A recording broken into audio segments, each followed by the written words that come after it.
오늘은 세계사에 큰 획을 그은 제2차 세계대전의 마침표를 찍은 사건이자 70여 년이 흐른 지금까지 논란인 문제적 역사에 대해 이야기해보고자 합니다.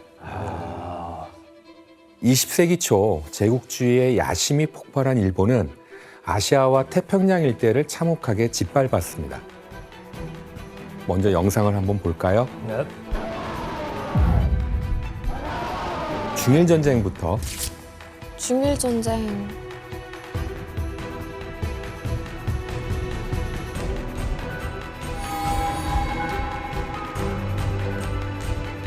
(1941년 12월 7일) 일요일 일본은 진주만 공습을 시작을 했는데요.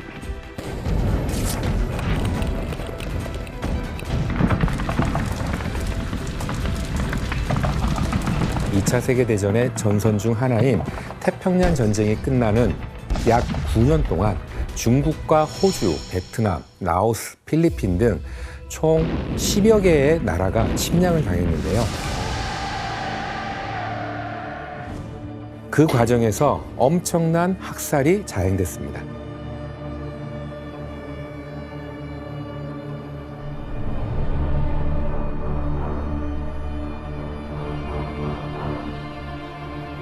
이때 포로 수용소 사망자만 약 54만 명이고요. 학살로 희생당한 민간인은 무려 596만 명에 달했습니다. 여기에 전쟁에서 사망한 군인 등 그 외 희생자까지 더하면 일본군에 의해서 희생된 피해자는 1,000만 명 이상일 것이라고 추산되기도 해요. 1,000만 명이요?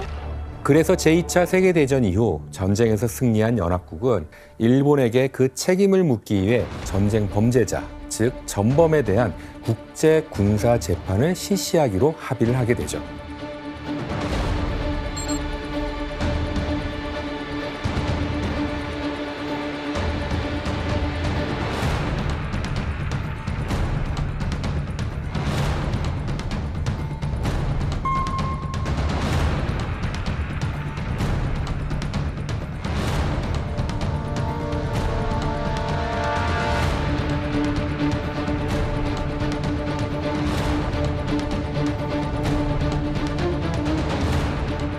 이 재판이 바로 1946년 일본에서 열린 극동국제군사재판, 일명 도쿄 재판입니다.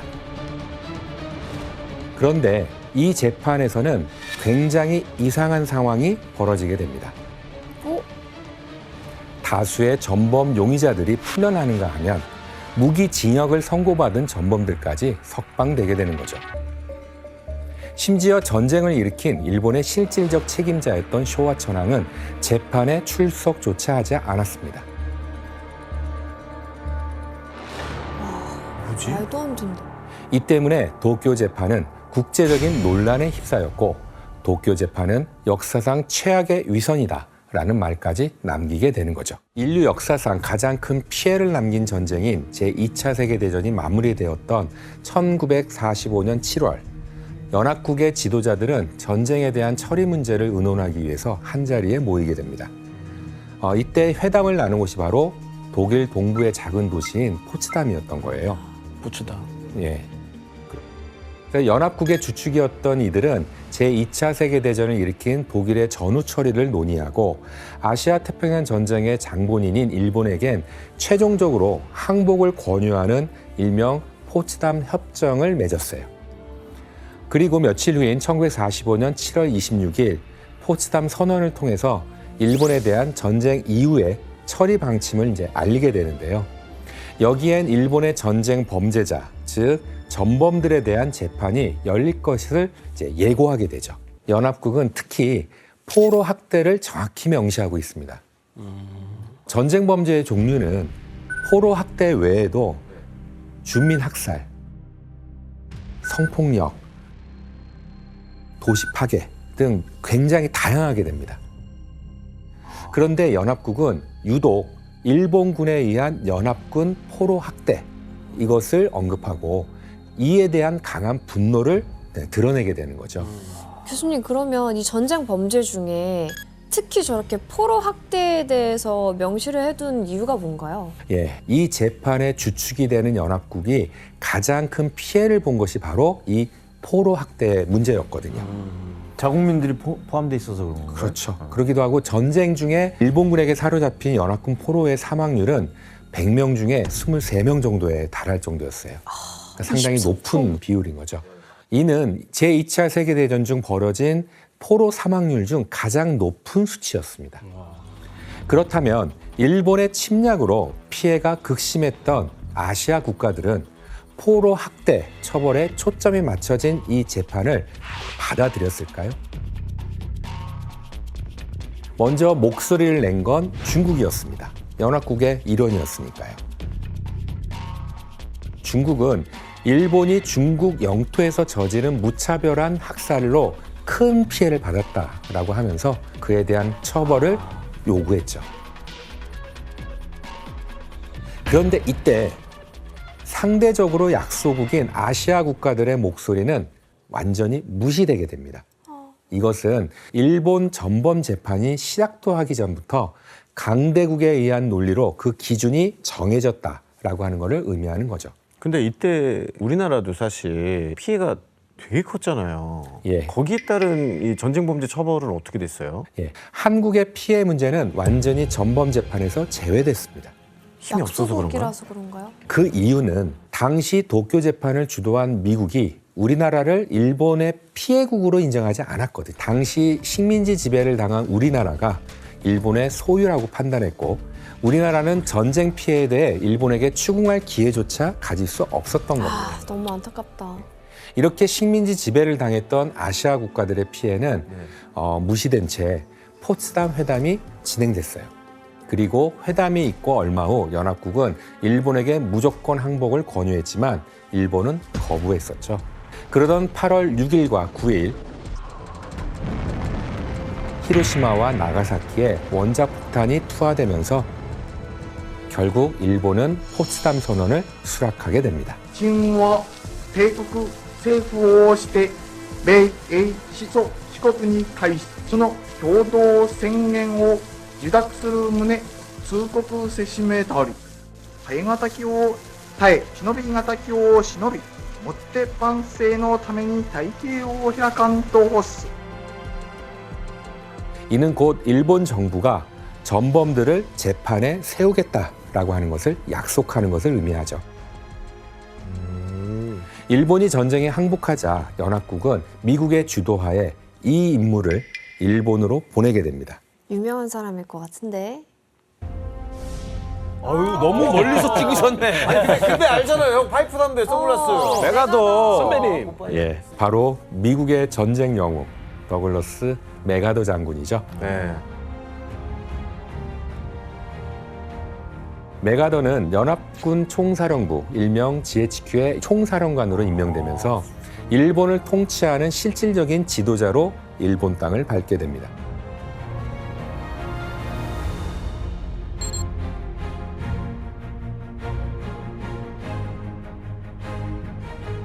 To proceed in the discharge of my responsibilities with justice and tolerance.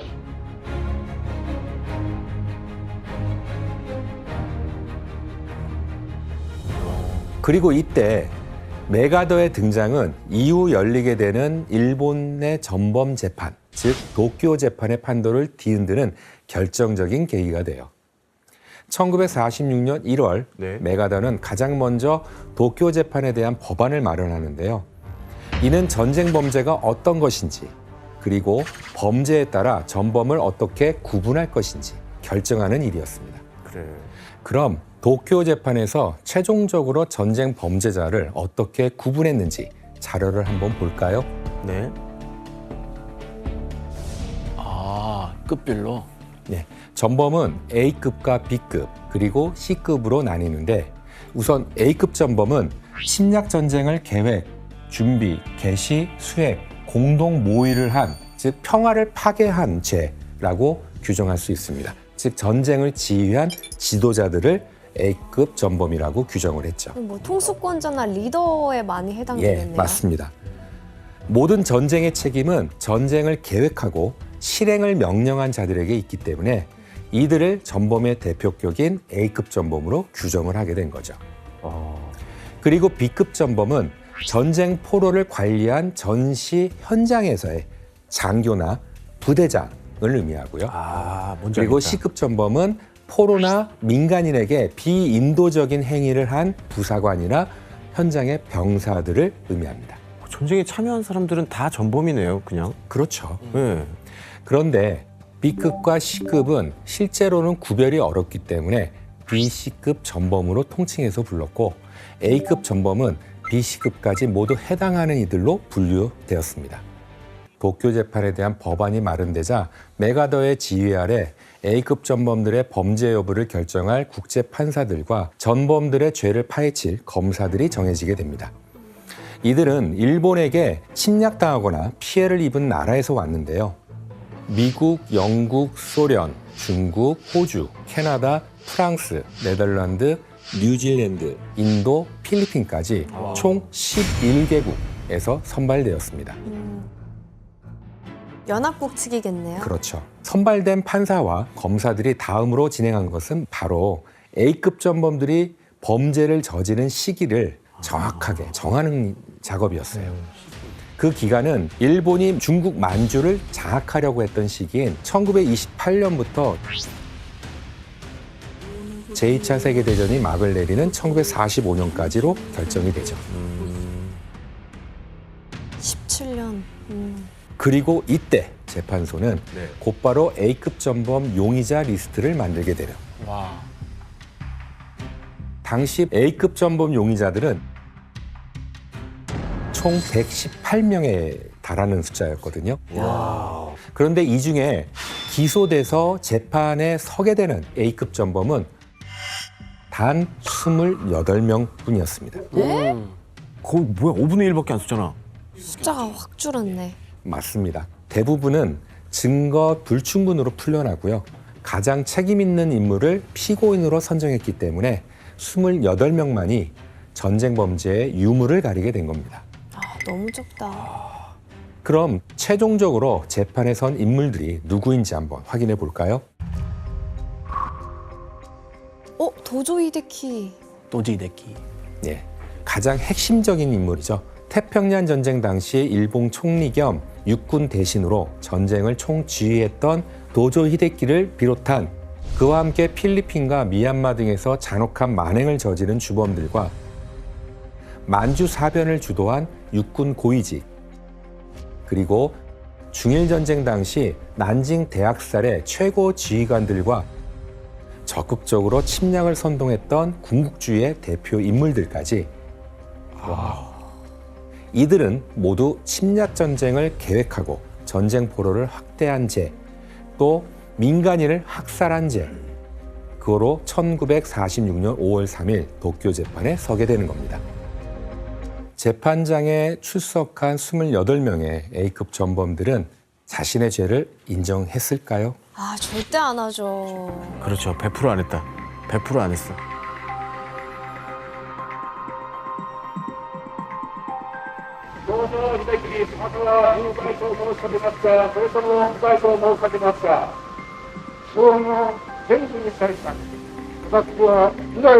와, 진짜 대단하다. 저렇게 사람들 많이 죽여놓고.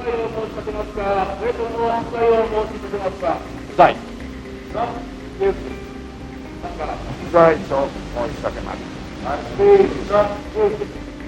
全無罪。 모두? 無罪を申し立てます。罪が許す。 한 명도 없었어. 그렇죠. 이들은 모두 전쟁 범죄에 대해서 죄를 인정하지 않았을 뿐만 아니라 피구석에 있다고는 느껴지지 않을 만큼 너무도 태연했었거든요. 근데 저렇게 자기네들이 무죄를 이렇게 주장할 만한 뭔가 있어야 근거가 있어야 무죄를 얘기할 거 아닙니까? 그렇죠. 이들이 무죄라고 주장한 이유는 자신들이 일으킨 전쟁은 죄가 아니라는 논리였습니다. 죄가 아니라고요? 예. 대체 이게 무슨 말일까요? 도쿄 재판에서 이들이 A급 전범으로 기소된 이유는 전쟁을 일으킨, 즉 평화 파괴자라는 이유였습니다. 그런데 이들이 전쟁을 일으킬 당시에는 A급인 평화를 파괴한 죄와 C급인 인도에 반하는 죄가 일본이 항복하기 직전에 이루어졌던 런던 협정에서 처음으로 추가된 것이기 때문에 사후법에 해당하므로 무죄라고 주장을 하게 되는 거죠. 쟤네들 공부하고 왔네.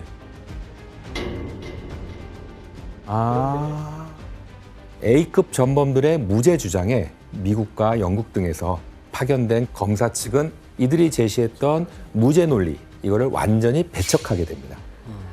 그 근거는 도쿄 재판보다 먼저 시행되고 판결을 내렸던 나치 독일에 대한 뉘른베르크 재판의 결과에 따라 A급과 C급은 이미 국제법적으로 범죄 행위로 인정됐다라고 하는 거였죠. 오, 다행이다.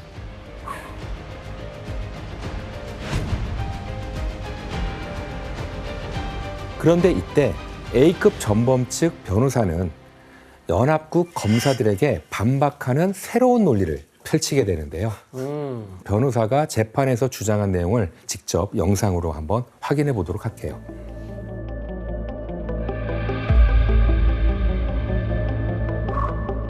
심지어 미국인이 보고 있는데. that killing in war is not good. Tell us from the fact that war is legal. 전쟁이 왜 합법이야? Legalize killing. 저런 변호사들도 참 대단해. However repulsive, however not boring, has never been thought of as imposing criminal responsibility.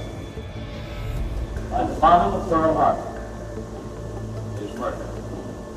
We know the name of the very man whose hand loosed the atomic bomb on Hiroshima.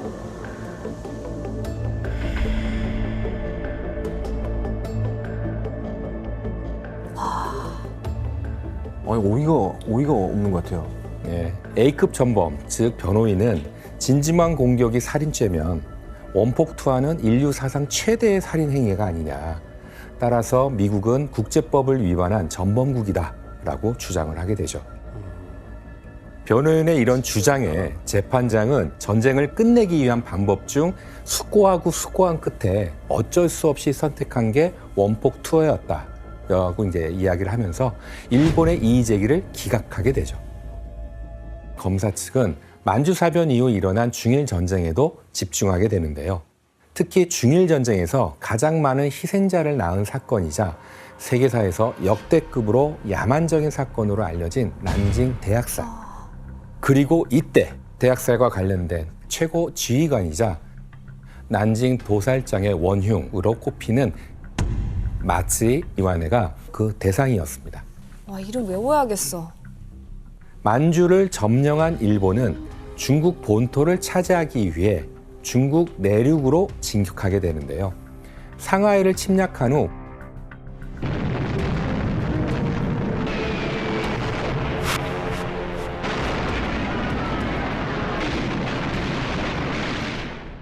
곧이어 난징까지 점령했는데 이때 중국인을 무차별 학살하고 강간하는 난징 대학살을 벌이게 됩니다.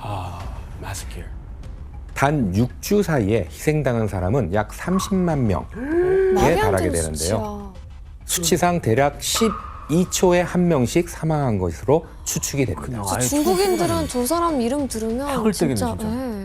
엄청난 수의 중국인이 잔인하게 희생당했다라고 하는 사실인 거죠. 미국에서는 이 난징 대학살에 대해서 어떻게 배웠어요?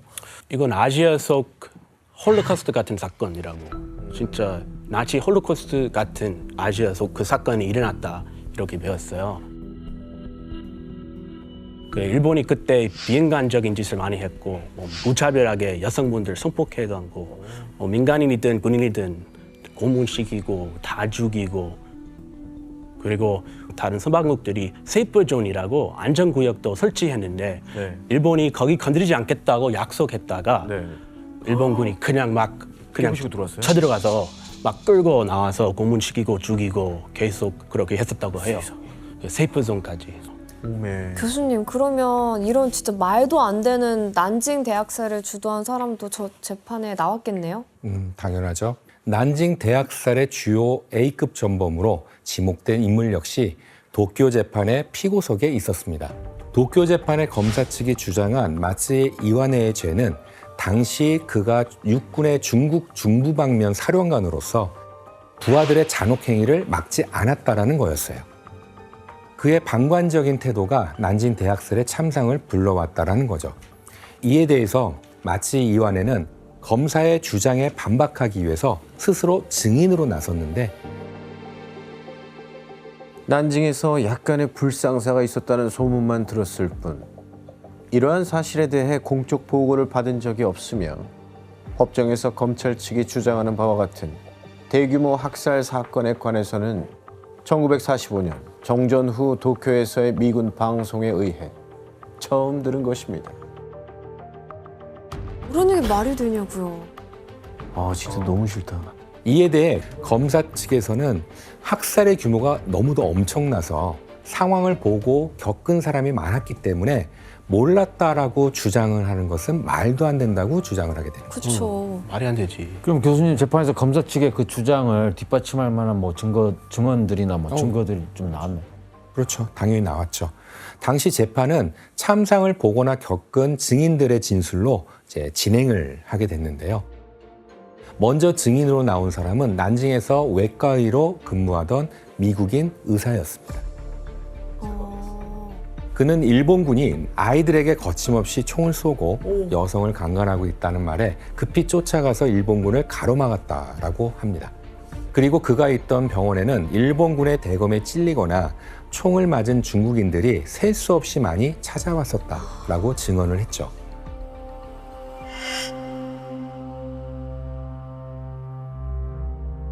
뭐야?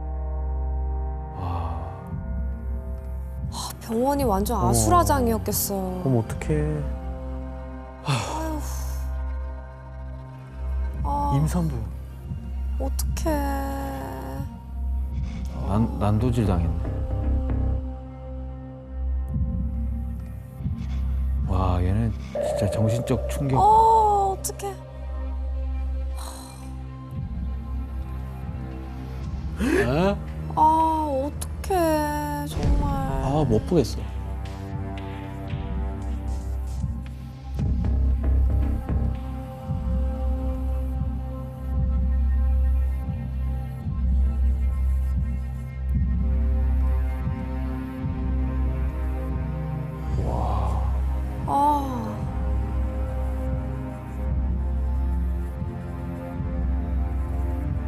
어떻게 저런 일이 있었을까?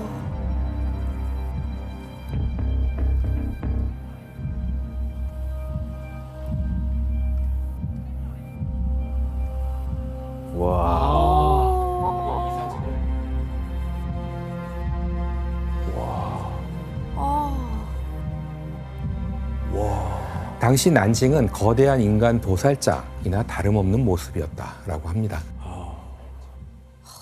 교수님, 그러니까 이 마쓰이 이완회가 이런 상황을 방관하고 있으니까 더 잔인한 일들이 많이 생겼던 것 같은데 예. 그 일본군의 상황이 도대체 어떻게 됐었던 것 같아요? 어떻게 돌아간 거예요?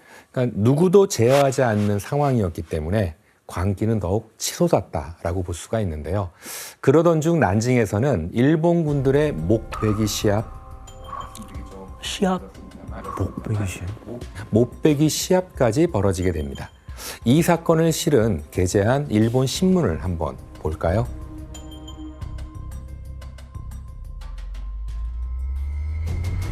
사진 속에 2명의 일본 장교가 사무라이 검을 이용해서 중국인 100명의 목을 누가 먼저 벨지 시합을 벌이면서 시작됐다라고 합니다.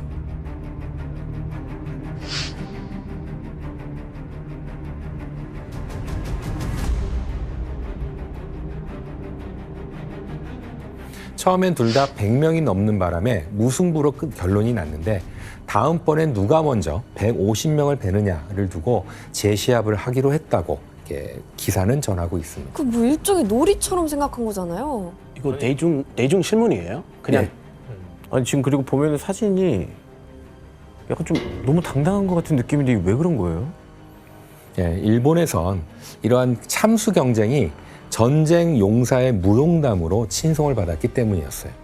특히 한 장교의 고향이었던 소학교에서는 백인 참수 경쟁을 부교재로 다루면서 핏발이 서고 살이 떨리면서도 유쾌한 이야기다라고 할 정도로 일본에서는 중국인 학살이 마치 영웅담처럼 전해졌다라고 볼 수 있는 거죠. 그러니까 심지어 이 두 장교를 취재했던 한 기자가 이들에게 참수 경쟁 이야기가 기사로 나가면 신부 후보들이 좀 많이 오겠어요. 라고 하는 어떤 농담이라고 할까요? 덕담이라고 할까요? 그런 것까지 이제 전했다라고 하는데요.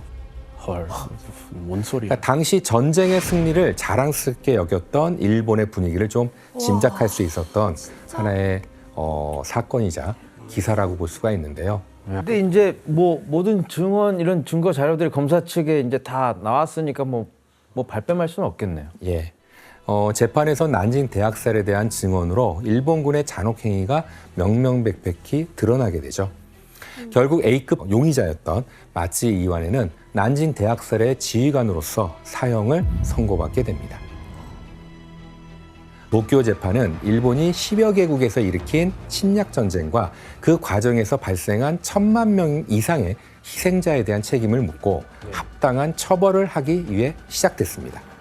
하지만 2년 6개월에 걸쳐 진행된 재판의 결과는 좀 생각보다는 아주 초라했다라고 볼 수가 있죠.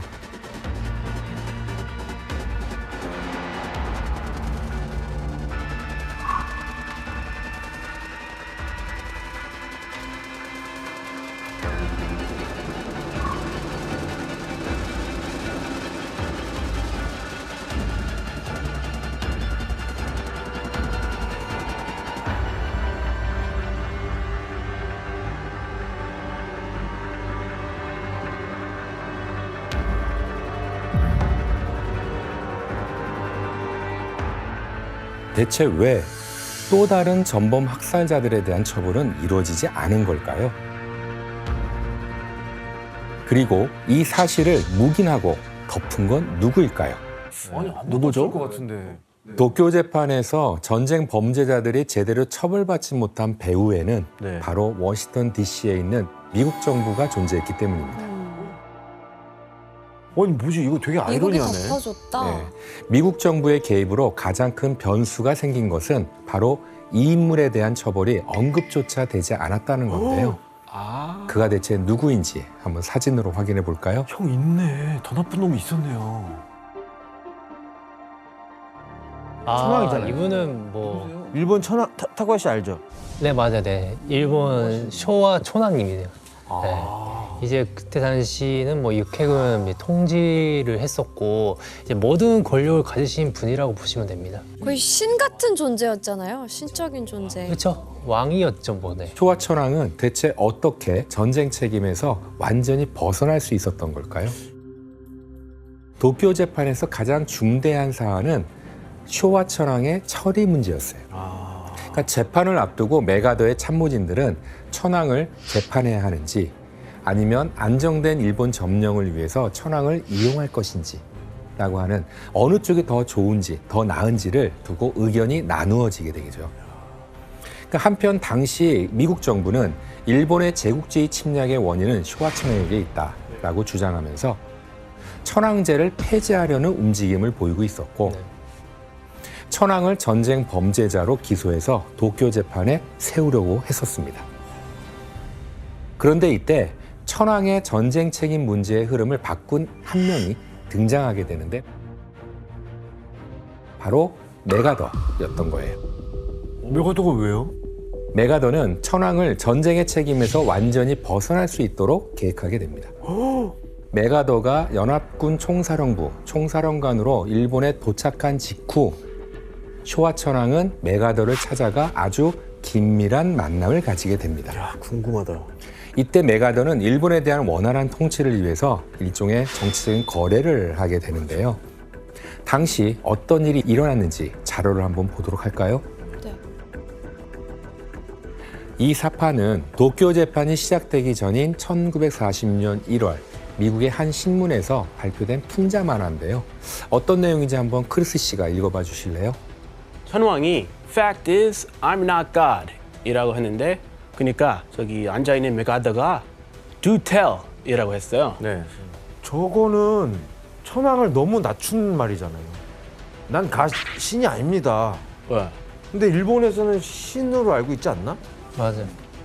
풍자 만화에서 본 것처럼 그 정치적 거래는 천황을 전범으로 법정에 세우지 않는 대신에 천황은 신격화된 권위를 내려놓고 일본 국민들의 형식적인 우두머리 역할만 한다는 거였어요. 그러니까 상징 천황제라고 하는 것이죠. 그리고 이후 천황은 자신의 신성성을 포기하는 일명 인간 선언을 하게 됩니다. 그러니까 메가더 입장에서 천황을 꼭두가시로 존재하게 하는 것이 일본을 통치하는데 유리하다고 판단했던 거죠.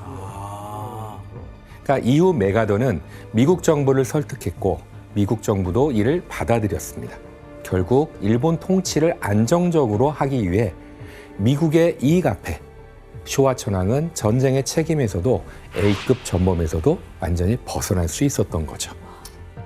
그런데 쇼와 천황이 침략 전쟁의 무게에서 벗어나게 되자 또 다른 인물도 전쟁 책임에서 벗어나게 되는데요. 또 있어? 여기에서 한번 정식으로 문제를 내보도록 하겠습니다. 뭘까? 지금. 난징 대학살에서 포로 사살 명령을 내린 인물 아사카노미야 야스히코가 전범에서 면책된 이유는 무엇이었을까요? 이 사람 누군데? 그 난징 대학살. 대학살과 관련된 그때 당시의 지휘관 중에 한 명입니다. 정답. 재성 씨. 족보에 왕족 족보에 저 사람이 있었어요. 당숙이나 저기 뭐 작은 아버지 쪽 계열의 친척이죠. 그러니까 재성 씨. 정답입니다. 바로 한 번에 이렇게 맞춘다고? 이거예요. You good? 그거야. I'm good. Good job, man. Good job. 대단하네. 와. 아사카노미야 야스히코는 쇼와 천황의 친척, 즉 고모부에 해당하는 사람이었어요. 고모부. 예, 그는 난징 대학살 직전에 모든 군인 포로를 사살하라라고 하는 비밀 명령서를 부하들에게 하달한 인물이었는데 한번 사진을 볼까요? 오른쪽이 포로 사살을 명한 아사카노미야 야스히코이고요. 왼쪽은 난징 보살장의 원흉 마츠이 이와네입니다. 1937년 당시 마츠이 이와네가 난징에 있던 모든 일본군을 완벽하게 통제할 수는 없었기 때문에 황족 출신의 육군대장 아사카노미야 야스히코에게도 난징의 지휘권이 있었어요. 그리고 이때 그는 일본군이 사로잡은 중국군을 어떻게 처리할 것인지 아주 자세하게 기록해서 부하들에게 전달하게 됩니다.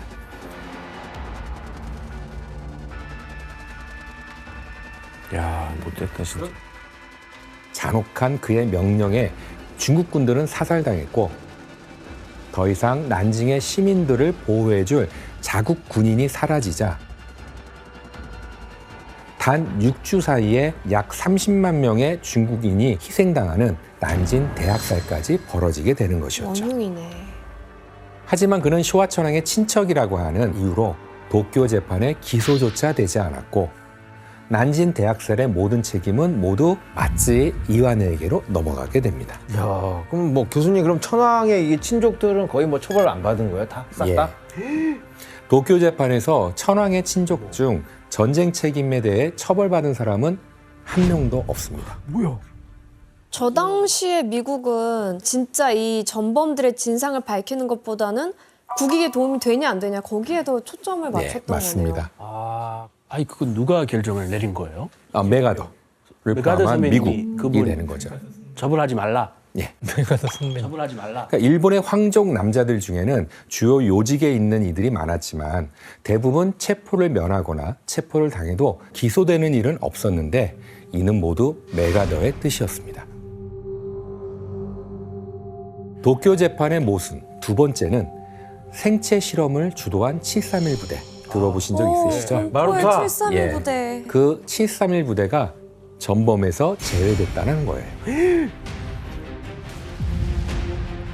731 부대는 중국 하얼빈에서 민간인 생체 실험을 주도하며 생화학과 세균 병기를 사용한 연구에 집착을 하는데요. 중국인, 조선인, 러시아인 등을 대상으로 인체 실험을 지휘하게 됩니다. 각종 전염병으로 감염시키거나 강제 임신, 산채로 사람을 부검하는 등 극악한 실험을 자행하게 되죠. 산채가 어떻게? 특히 인간의 탈을 쓰는 악마로 불리는 731 부대의 부대장 이시시로. 사진 많이 봤어요. 의학 박사이자 미생물학자인 이시시로는 세균전 마니아였어요. 그러니까 교수님 저희가 마루타라고 알고 있는 실험을 한 사람이 지금 이 사람이라는 예, 거죠? 맞습니다. 우리나라에서도 그 영화 개봉됐을 때 되게 충격이었거든요. 네. 인체 실험을 좀 이렇게 용이하게 하기 위해서 사람들의 머리를 깎았다고 하더라고요. 그 모습이 마치 마루타, 즉 통나무처럼 보인다고 해서 그 통나무란 예, 뜻이에요? 그렇게 불렀는데 이시시로에게 인간은 그저 실험 도구에 불과했던 것이죠. 약간 사이코패스 느낌. 이후 일본의 한 대학 교수에 의해서 밝혀진 731 부대의 인체 실험 방법은 당시의 상황을 적나라하게 이제 보여주는데요. 혜성 씨가 한번 읽어봐 주실래요? 건강한 인간에게 병원체를 보유한 진드기를 빻아 넣어 만든 식염 수유제를 주사해 유행성 출혈열에 감염시킨다. 발병으로부터 5일 이내에 산 사람으로부터 내장을 적출, 병원체가 남아있는지를 조사하기 위해 결국은 산채로 해부한다. 예, 731 부대의 인체 실험에는 아이들도 큰 희생양이 되었는데요. 콜레라균이 묻은 사탕을 나눠주고 병에 대해 관찰하기도 했습니다.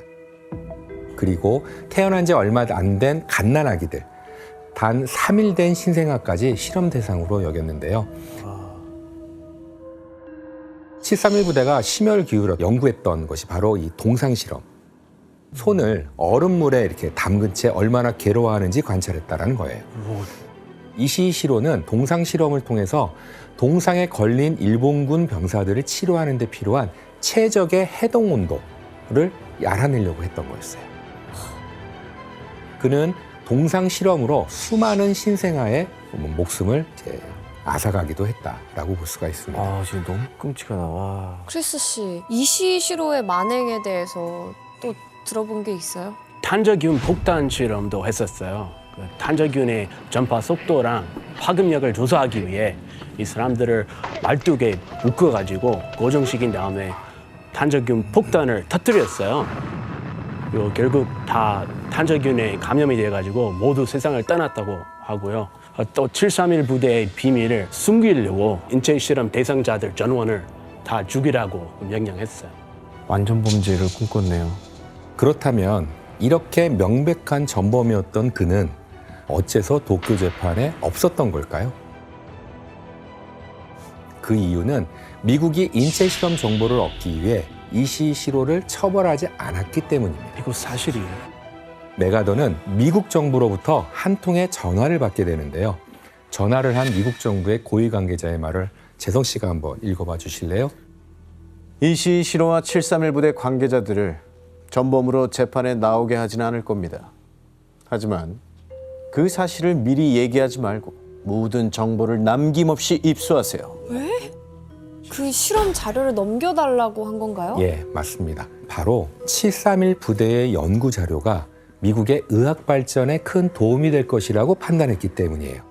그래서 메가더는 미국의 연구 자료를 넘기는 조건으로 이시시로를 전범 재판에서 아예 제외시켰던 겁니다. 말이 안 되는 짓이지 이거. 우리나라 사람들이 많이 희생됐는데. 그러니까요. 그 이후로는 뭐 재판에 안 서고 이 사람 뭐 어떻게 됐어요? 예, 미국은 연구 자료를 넘기기로 한 이시시로에게 약 25만 엔을 대가로 지불했어요. 뭐요? 돈을 줬다고요? 예, 당시 공무원의 4년치 연봉에 해당하는 큰 금액이었습니다. 심지어 돈까지 줬어요. 예, 그리고 심지어 이시시로를 첨단 시설이 갖춰진 미국 육군 기지로 데려가 세균 무기 개발을 하는 실험소에 고문으로 삼기도 했습니다. 와. 이후 그의 자취는 공개되지 않았는데 일부 알려진 사실에 따르면 그는 일본으로 돌아와서 병원까지 개업하고 자유롭게 살았다고 합니다. 그리고 다른 731 부대원들도 의학 관련 분야에서 굵직굵직한 자리를 이제 차지하게 되죠. 너무 화가 난다.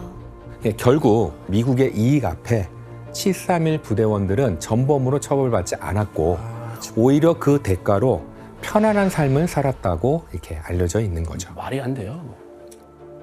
그런데 이렇게 전쟁 범죄에 대한 혐의를 벗은 인물 중에는 훗날 일본 정계에서 거물로 성장한 정치인도 있게 됩니다. 우리도 알고 있는 사람. 일본의 전 총리 아베 신조의 외할아버지로 알려진 기시 노부스케였어요.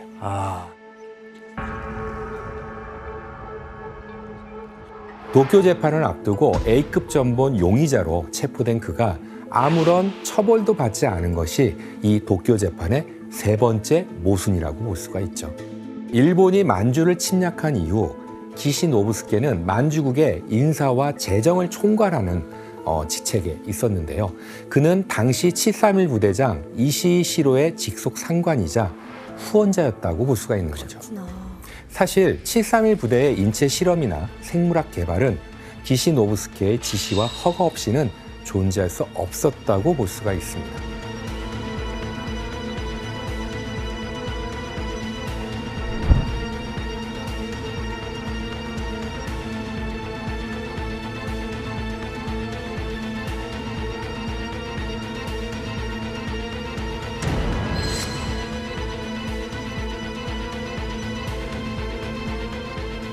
하지만 도쿄 재판이 진행되는 2년 6개월 동안 형무소에 체포되어 있었던 기시 노부스케의 조사는 웬일인지 제대로 이루어지지 않았고요. 그리고 그는 도조 히데키를 비롯한 전범 7명이 처형된 그 다음 날 자유의 몸으로 풀려나서 다시 정계로 진출하게 됩니다. 그렇다면 일본 침략 전쟁에 영향을 미친 그는 어떻게 풀려날 수 있었던 걸까요? 표면적으로 드러난 기시 노부스케의 석방 이유는 그가 전쟁을 주도한 일본 지도자의 회의, 대본영 정부 연락회의에 참석하지는 않았다라고 하는 점입니다. 그리고 전쟁 중 패전을 예감하고 도조 히데키에게 전쟁을 끝냅시다 라고 하는 종교를 주장했었던 것이 정상 참작된 점도 있었다고 해요. 아니, 그럼 저 사람은 정정당당하게 풀려난 거네요. 과연 그럴까요? 명분이 지금 거의 그러지 않습니까? 막아달라고 했다고 하고 끝내달라고 했다고 하고. 기시 노부스케가 석방된 이유는 사실 미국의 입김 때문이라고 하는 주장도 있습니다. 뭐야? 당시 일본 총리가 바뀌는 시기였는데 주일 미국 대사는 기시 노부스케를 친미적으로 활용할 만한 인물이라고 윗선에 보고했다라고 하는 게 있어요. 이거 봐, 또 정치적으로. 정확한 사실은 알 수 없지만 결국 기시 노부스케는 1957년 제56대 일본 총리직에 오르게 됩니다. 그리고 미국과 동맹 관계를 더욱 견고히 하면서 국제사회에서 일본의 입지를 다져가는 역할을 하게 되죠. 다쿠야 씨 혹시 또 전범 면제를 받은 또 다른 인물들이 있습니까? 네, 한 명 더 있는데요. 이제 극우파였고 이제 구국파. 지식인으로 활동을 했던 오카와 슈메이라는 사람이 있는데 이 사람이 침략 전쟁을 주장하면서 소동적인 책을 냈었고 만주국을 세우기 위한 음모 활동 같은 것도 하면서 이제 A급 전범으로 기소가 됐었는데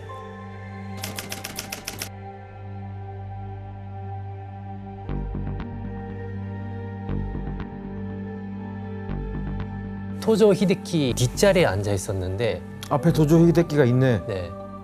그런데 재판 초기에 풀려났어요. 왜? 맨발로 왔네. 되게 특이하게 왔어요. 잠옷에다가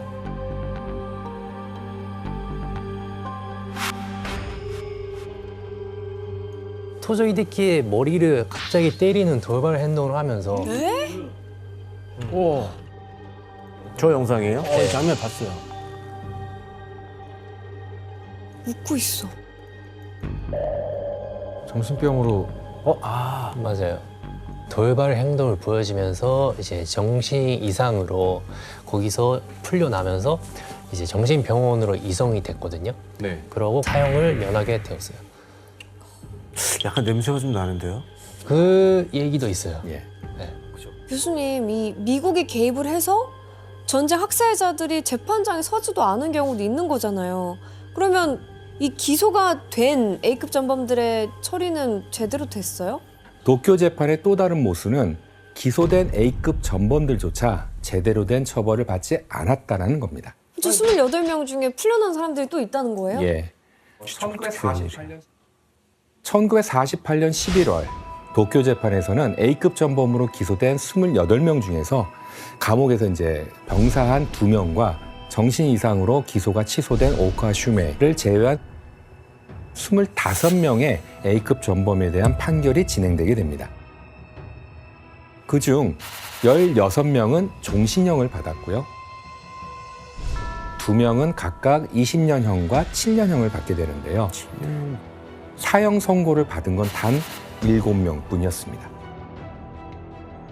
아유, 정말. 그런데 놀랍게도 기시 노부스케가 총리직에 오르고 1년이 좀 지난 1958년 4월 종신형을 선고받은 A급 전범 전원이 감형되는 충격적인 사건이 발생하게 되죠. 왜 감형이 되고 뭐야? 대체 그 이유가 무엇이었을까요? 이해할 수가 없어요. 잠깐만, 전원이 왜 감형이 되지? 그냥 말이 안 돼요. 바로 도쿄 재판 전후 동아시아 지역에 찾아온 냉전 때문이었습니다. 제2차 세계대전이 끝나고 서로 다른 이념으로 대립하게 된 미국과 소련은 각자의 동맹을 구축해서 세력을 넓혀 나가기 시작을 했죠. 그리고 이때 미국이 소련에 대항해서 사회주의 국가를 견제하는 전략적 요충지로 선택한 곳이 바로 일본이었습니다. 그런데 일본을 동맹국으로 정한 미국에겐 한 가지 고민이 있었어요. 전범. 맞습니다. 바로 일본이 국제적인 전범 국가라는 거였죠. 미국은 일본이 국제 무대에 당당하게 서서 힘을 보태려면 경제를 부흥시키고 주권을 회복시켜야 한다고 판단했던 겁니다.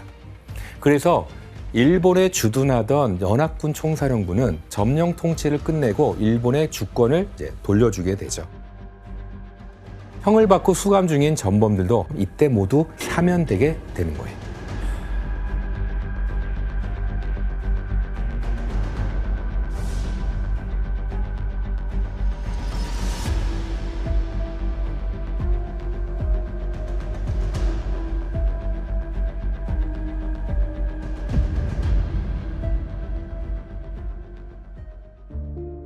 제2차 세계대전의 전범 국가인 일본과 독일은 같은 전범 재판을 치렀지만 전범에 대한 책임에 대해서는 좀 전혀 상반된 자세를 취해왔습니다. 독일은 전범들의 잔혹함을 드러내며 전쟁에 대한 책임을 다하려고 하는 자세를 취했다라고 한다면 An die Verbrechen zu erinnern, die Täter zu nennen und den Opfern ein würdiges Gedenken zu bewahren, das ist eine Verantwortung, die nicht endet. 일본은 B급 전범은 물론이고 A급 전범도 합사된 야스쿠니 신사에 참배를 하고 A급 전범으로 사형당한 7명을 기리는 순국 7사묘를 기리면서 전쟁의 책임을 부정하고 있는 거죠. 심지어 A급 전범 용의자였던 기시 노부스케는 순국 7사묘를 조성하는 과정에서 비문까지 작성하는 기만을 부리는데요. 제대로 된 처벌을 받지 않은 전쟁 학살자들은 버젓이 정치계에 진출해서 지금의 일본을 만들었다라고 볼 수가 있죠. 일부 역사가들은 일본의 이런 태도가 도쿄 재판에서 전범들이 제대로 처벌받지 못했기 때문이라고 역사적인 평가를 합니다. 이것이 바로 도쿄 재판이 우리에게 남긴 역사인식이 아닐까 생각합니다. 역사는 있는 그대로 평가하고 이를 토대로 그 책임을 온전히 다할 때 바로 설 수 있다고 볼 수 있습니다.